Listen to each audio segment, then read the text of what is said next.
dando sequência aos nossos estudos da série A Vida no Mundo Espiritual, psicografado por Francisco Cândido Xavier e ditado pelo espírito de André Luiz. Estamos iniciando hoje o livro Missionários da Luz, o terceiro livro da série. Mas antes de iniciar, nós não podemos deixar de comentar um dizer que se encontra na contracapa, na orelha desse livro. E é escrita pela FEB, e ela diz o seguinte: em fins de 1941, o Espírito Emmanuel comunicou a Francisco Cândido Xavier a existência de um projeto para o lançamento de obras que permitissem ao ser humano conhecer condições da vida no mundo espiritual. Apresentado então por Emmanuel como novo amigo e irmão na eternidade, André Luiz, durante 700 dias, afinou-se com as faculdades mediúnicas de Chico Xavier para começar o labor, o trabalho, psicográfico de Nosso Lar. Primeiro livro de sua lavra, lançado em 1944 pela FEB. Gente, e com sabedoria e disciplina e sabedoria, André Luiz legou à humanidade valiosos ensinamentos, retratando as experiências dos espíritos em sua vida no mundo espiritual. Gente, esse relato nos faz muito bem. Por que nos faz bem? Porque nos faz compreender a importância deste estudo, que exigiu tanto trabalho, que exigiu dedicação, que exigiu esforço, tanto do Chico como de André Luiz, que eles ficaram 700 dias, é bem dizer 2 anos, que ele teve que ficar junto ao Chico para afinar, para que a comunicação viesse por inteira do jeito que a gente está recebendo. E recebendo muito bem e aprendendo as verdades que a gente precisa saber do mundo espiritual. Então vamos agora ao início, propriamente dito, do estudo do prefácio, porque o prefácio é feito por Emmanuel e a gente vai estudar o prefácio do livro Missionários da Luz, que se chama Ante os Tempos Novos. Então vamos ler, porque o estudo a gente vai lendo e vai comentando um pouquinho. Então ele começa dizendo: enquanto a história relaciona a intervenção de fadas, referindo-se aos gênios tutelares, aos palácios ocultos e às maravilhas da floresta desconhecida, as crianças escutam atentas, estampando alegria e interesse no semblante feliz. Todavia, quando o narrador modifica a palavra, fixando-as na realidade educativa, retrai-se a mente infantil contrafeita, cansada, não compreende a promessa da vida futura com seus trabalhos e responsabilidades. Os corações ainda tenros amam o sonho, aguardam o heroísmo fácil, estimam o menor esforço, não entende de pronto o labor divino da perfeição eterna e por isso afastam-se do ensinamento real, admirados e espantadiços. A vida, porém, espera com as leis imutáveis e revela-lhes a verdade gradativamente, sem ruídos espetaculares, com serenidade de mãe. E as páginas de André Luiz recordam essa imagem. Enquanto os espíritos sábios e benevolentes trazem a visão celeste, alargando o campo das esperanças humanas, todos os companheiros encarnados nos ouvem estáticos, venturosos. É a consolação sublime, o conforto desejado. Congregam-se os corações para receber as mensagens do céu. Mas, se os emissários do plano superior revelam algum ângulo da vida espiritual, falando-lhes do trabalho, do esforço próprio, da responsabilidade pessoal, da luta edificante, do estudo necessário, do autoaperfeiçoamento, não ocultam a desagradável impressão. Então, gente, vamos dar uma paradinha para comentar tudo isso que ele falou num pedacinho assim, né? Então, ele se referiu a fadas, a palácios, a florestas encantadas. E a gente pergunta assim, para todos nós aqui, né? Quando criança, quem que não se encantou? Quem que não amava quando sua mãe, ou quando algum narrador, um irmão mais velho, uma professora, contava-nos uma história da Branca de Neve, dos 7 anões, das florestas encantadas, da Alice no País das Maravilhas, da Bela Adormecida, do Pé de Feijão. Nós não queríamos que terminasse nunca as histórias, não é? E quando terminava, o que o responsável fazia? Pegava o moral da história para nos ensinar alguma coisa da história, falando que era para sermos bons, para que não acontecesse o que aconteceu com o personagem da história. Então, já criando na gente essa responsabilidade de sermos bons, de sermos honestos.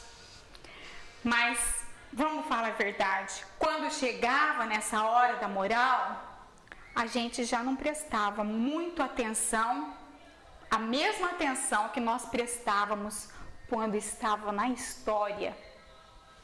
Então, isso é natural nosso, é natural da criança, né? Mas aí a vida tinha que dar um breque, porque as obrigações do dia fazia com que nossa mãe ou com que o nosso educador parasse para continuar com as obrigações mesmo de criança, higiene pessoal, alimentação, a ida à escola, os horários. Então isso aí tudo era mesclando o quê? Mesclando a fantasia com a realidade. E o que a gente pode notar é que Emmanuel, no seu jeito especial de falar, nos compara a essas crianças, espiritualmente falando. Então, a gente ama o sonho e é nessa situação de hoje que ele está comparando. Porque ele compara a nossa infantilidade ainda espiritual, dizendo que ainda hoje nós preferimos os acontecimentos milagrosos, nós gostamos daquela bênção facilitada, sem o nosso esforço. E a gente, com certeza, se fosse escolher entre uma sessão de milagres, de aparecimentos, de coisas sobrenaturais ao estudo, com certeza iria ter mais gente recebendo as bênçãos lá dos céus do que estudando para poder merecer ganhar aquelas bênçãos dos céus. Porque aqui ele está falando que a gente tem que ter o esforço próprio para assim merecer as bênçãos dos céus. E então, mas ele nos anima, porque tudo que vem dos espíritos amigos, tudo que vem de Deus é misericórdia, tudo que vem dos espíritos amigos que nos amam é com misericórdia, e ele usa, né, de misericórdia, falando que esse ensinamento é gradativo, que é com serenidade de mãe, para a gente caminhar de acordo com os nossos passos.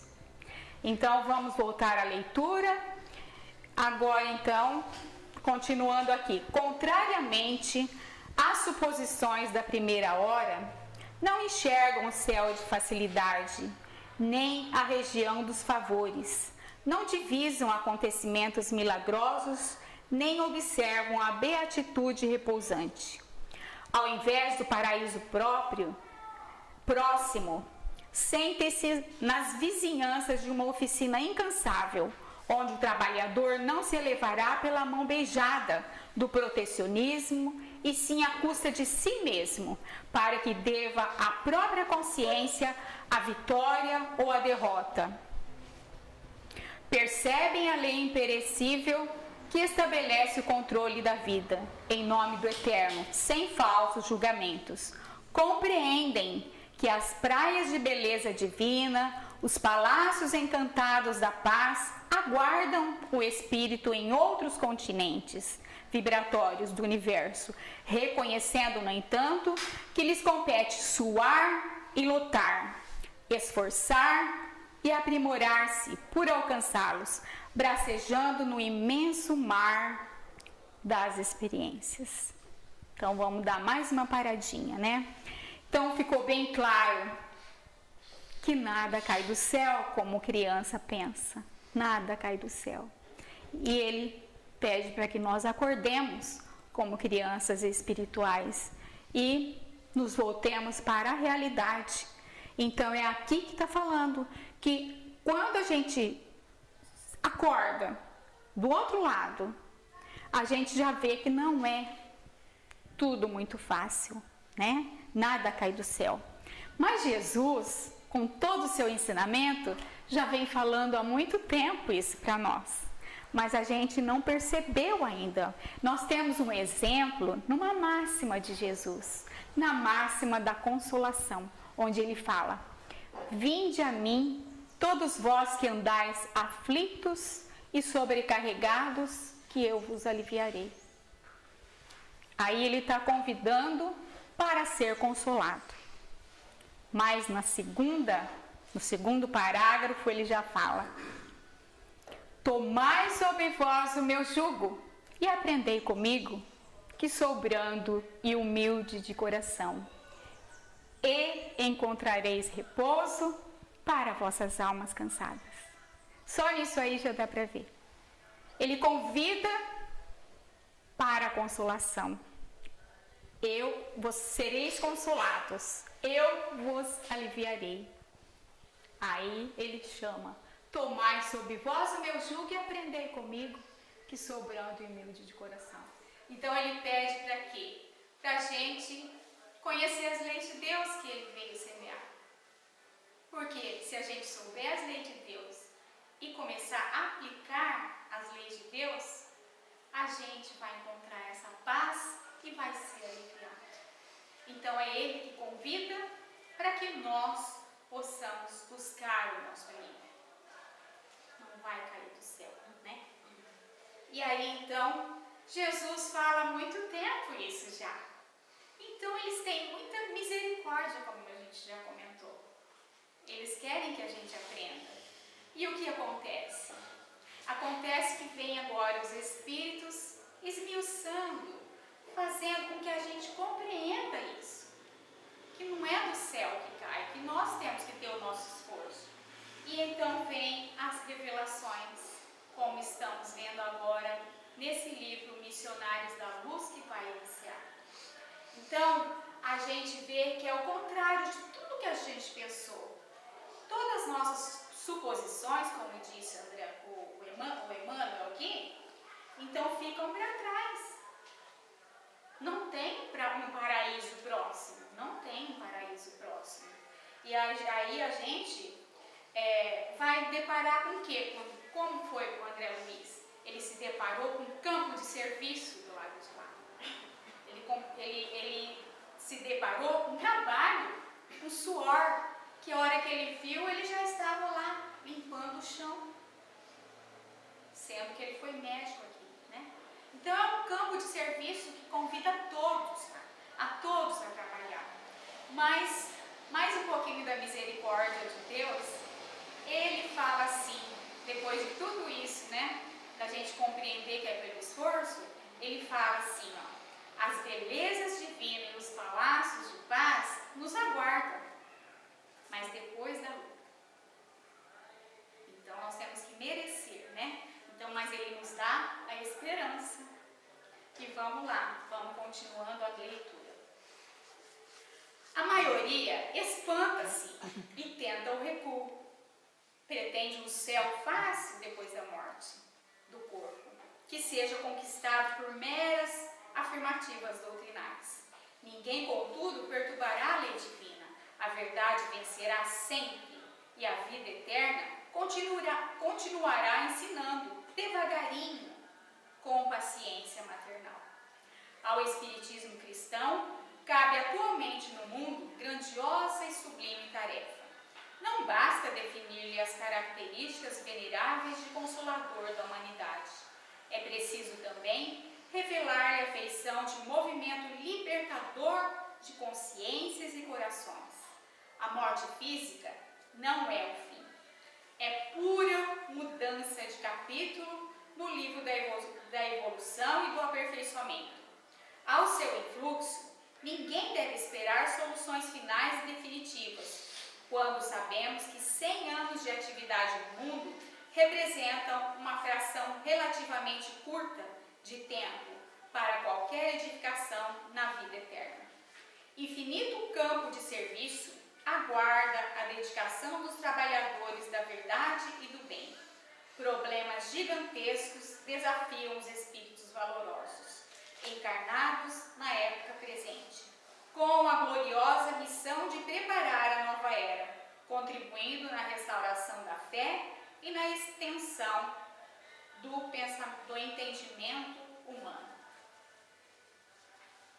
Então, gente, vamos tentar falar de tudo isso que Emmanuel colocou. Por exemplo, na Terra temos várias doutrinas, várias religiões. E o homem, por interpretações errôneas dos dizeres da religião, dos preceitos, ele se ilude muitas vezes. E a gente sabe disso, com o paraíso. Então, ele se ilude. E entende que ele terá o céu fácil se ele for aos cultos, por exemplo, não falando de nenhuma religião, falando de todas.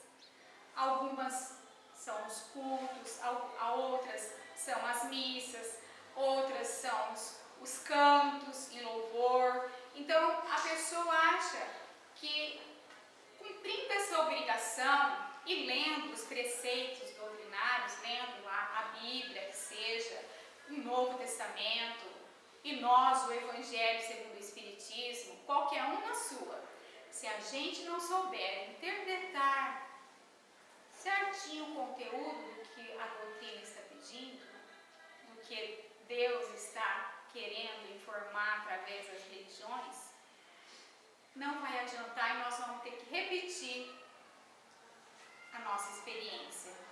Por quê? Porque vai ficar uma coisa no culto exterior, que o coração nada tem a ver. E foi o que aconteceu com o André Luiz, a gente lembra na primeira lição, quando ele fala que a religião fez muita falta para ele, mas não a religião lida, a religião vivida. Então a gente sabe que ele encontrou muita dificuldade por causa disso. E nós aproveitamos e pegamos um exemplo do nosso próprio estudo, que já surge efeito. O primeiro livro de André Luiz, dessa série, Nosso Lar, tem lá uma história verídica de quando André Luiz foi pedir ao ministro Clarencio, lá no gabinete, ele foi pedir autorização para exercer o serviço de médico na Polônia. Só que o ministro chamou ele, mas chamou uma senhora junto. Então eles foram atendidos dois juntos. E a senhora foi atendida primeiro e ele ouviu a conversa. E aí ela chegou lá e pediu um recurso, uma ajuda para os seus filhos que ficaram aqui na terra que estavam com problemas.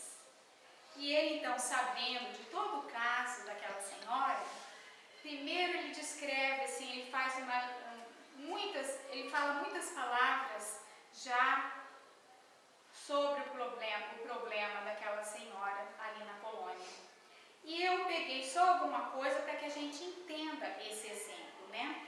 Aí ela queria recursos. Aí o ministro, depois de muitas palavras bonitas, ele disse assim para ela: o pai criou o serviço e a cooperação como leis que ninguém pode subtrair sem prejuízo próprio. E já, logo em seguida, ele já perguntou para ela: quantos bônus horas apresenta em benefício de sua pretensão? E ela respondeu: 304. E aí o ministro Clarencio só olhou para ela e falou: é de se lamentar, pois se hospeda aqui há mais de 6 anos e apenas deu à colônia 304 horas de serviço, de trabalho. E aí ele continua, gente, porque ele é muito bondoso, mas ele tem energia. Aí ele fala para ela que ele já ofereceu para ela várias oportunidades.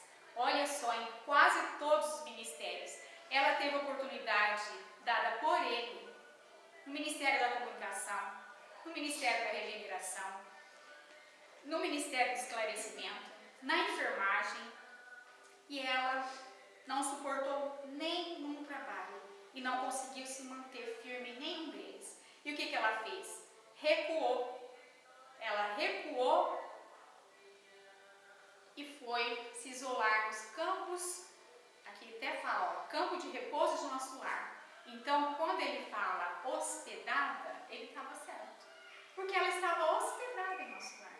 Ela tinha o livre-arbítrio de aceitar ou não o serviço que estavam oferecendo, mas ela recuou e preferiu ficar quietinho, como que hospedado. Quando a gente se hospeda no hotel, tem tudo prontinho, a gente só paga e recebe os benefícios do hotel. E aí, então ele falou mesmo, claramente para ela, né? Os que não cooperam não recebem cooperação. E não precisamos nem falar, né, gente? Nem que o pedido dela foi negado.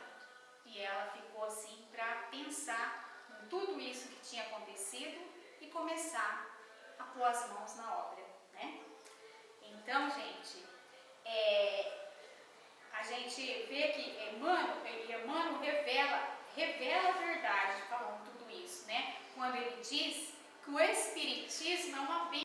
Por quê? Porque revelando a verdade, ele liberta a nossa consciência de todos esses enganos, de toda esse sonho que a gente traz e que a gente tem que ser mais realista. Nós temos que encarar mais de perto as coisas e não achar que é só uma suposição. Nós estamos aqui vendo as lições verídicas do plano espiritual. E às vezes a gente se acha assim, uma história de criança que acabou, vamos para casa e a vida continua a mesma coisa. E não é assim. É isso que ele está tentando explicar para a gente. Que lá o serviço aguarda todo mundo e todos os trabalhadores do bem. Se a gente então tiver essa consciência libertada, se a gente se preparar melhor aqui, muito melhor para nós. Por quê? Porque o infinito campo de serviço aguarda os trabalhadores do bem. E aí ele fala também nesse texto que acabamos de ler, da importância da religião, da importância da ciência. E a gente vê então que a religião é maravilhosa, que é uma religação com Deus, que a gente precisa dar muita importância para ela aqui na Terra. E que a ciência, até hoje a gente sabe, né, que não caminha muito junto ainda, mas se caminhasse ia ser uma maravilha, a Terra já estaria muito melhor em progresso, porque uma sustenta a outra. Por isso é que nossa doutrina tem, né, religião, ciência, religião e filosofia, né? As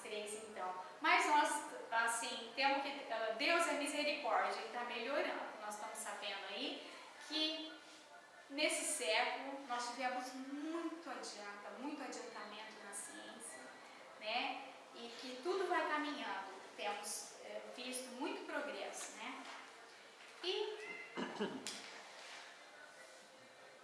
no último dizer de Emmanuel, né? Novamente na leitura, é por esse motivo, leitor amigo, que André Luiz vem uma vez mais ao teu encontro para dizer-te algo do serviço divino dos missionários da luz, esclarecendo ainda que o homem é um espírito eterno, habitando temporariamente o templo vivo da carne terrestre, que o perispírito não é um corpo de vaga neblina, e sim organização viva a que se amodam as células materiais, que a alma, em qualquer parte, recebe segundo as suas criações individuais, que os laços do amor e do ódio nos acompanham em qualquer círculo da vida, que outras atividades são desempenhadas pela consciência encarnada, além da luta vulgar de cada dia, que a reencarnação é orientada por sublimes ascendentes espirituais e que, além do sepulcro,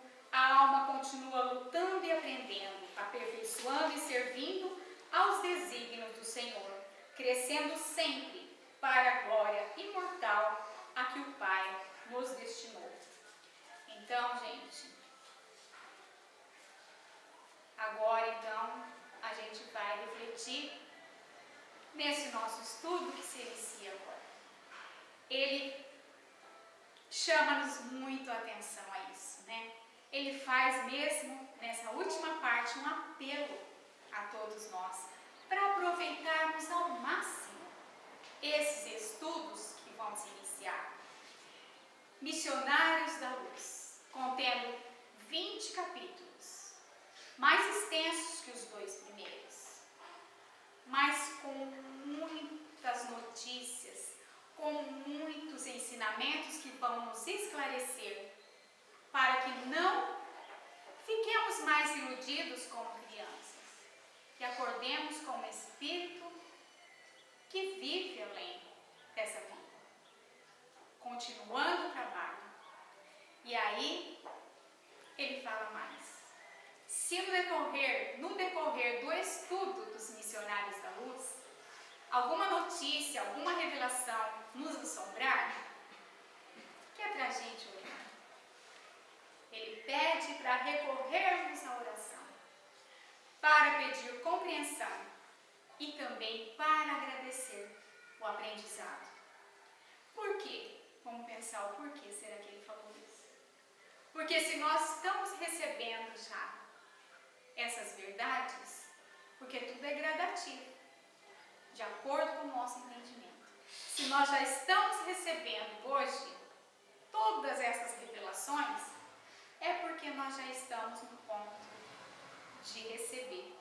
Então devemos agradecer muito pela revelação que vem vindo. E desde já, né, pedindo que esse estudo sirva para o melhor cumprimento das nossas obrigações desde já aqui na Terra e para a nossa renovação, que é todo dia, e para a nossa ascensão, que é um convite a todos os espíritos, todos, indistintamente, que o Pai nos destinou, que é o progresso. Que Deus nos abençoe